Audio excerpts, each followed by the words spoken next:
বর্তমান বিশ্বে যে পরাশক্তিগুলো আছে, এই পরাশক্তিগুলো সব দেশেই মানবিক কার্যক্রমের কথা বলে ঢোকে। তারপর আস্তে আস্তে তাদের যে জিভ, দাঁত, নখ এগুলো সব দেখা যায়।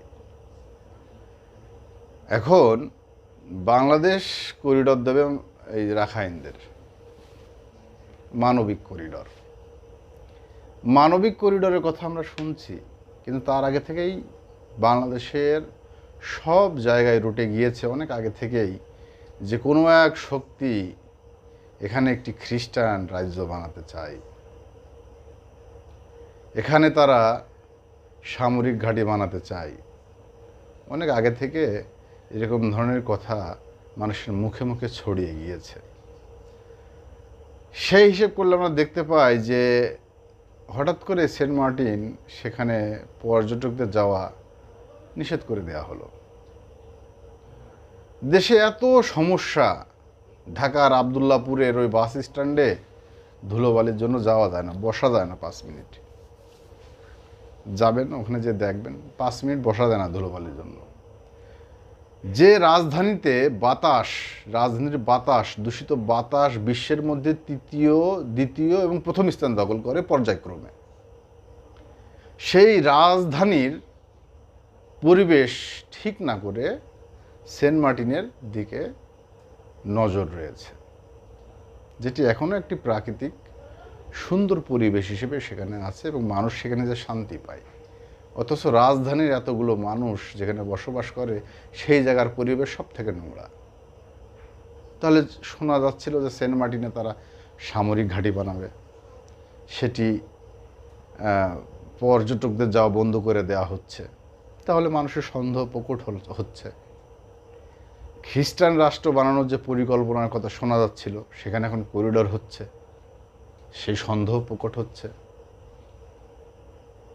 তার মানে বোঝা যাচ্ছে যে আসলে কি হতে যাচ্ছে। কেউ কেউ হয়তো বলছে যে এইটা করো, না করলে কিন্তু এই ঢুকিয়ে দিলাম, ভারত থেকে এনে ঢুকিয়ে দিলাম। ভয় পেয়ে যাচ্ছে যে কী রে, ঢুকিয়ে দেয় তাহলে তো আবার ফাঁসি হয়ে যাবে না। এই ঢুকিয়ে দিলাম, কিন্তু এখনই কিন্তু ঢুকে যাবে না, বললি কিন্তু ঢুকে যাবে না, ঢুকে পড়বে না।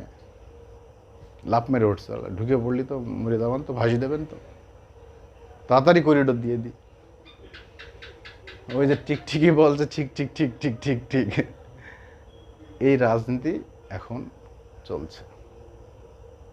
ভয় এখন শেখ হাসিনা, ঢুকিয়ে দিলাম কিন্তু, জি স্যার জি স্যার জি স্যার আমি করতেছি। কি হবে বাংলাদেশে, কি ভয়ঙ্কর দিকে বাংলাদেশ যাচ্ছে,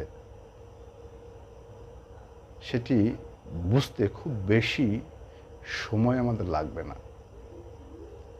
পেটে ভাত নেই, হাসপাতালে চিকিৎসা নেই, যুদ্ধ করার জন্য আমরা প্রস্তুত হয়ে গেছি। কি যোদ্ধা জাতি আমরা, হ্যাঁ, গোর্খা হয়ে গেছি, বিশাল যোদ্ধা হয়ে গেছি। অস্ত্র নেই, বোমা নেই, বিমান নেই, যুদ্ধ কিচ্ছু নেই, যুদ্ধের জন্য প্রস্তুত হয়ে গেছি।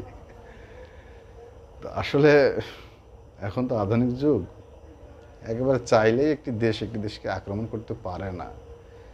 এই জন্য হয়তো এখন আক্রমণের শিকার হয়নি, তাহলে এতক্ষণ আক্রমণ হয়ে যেত।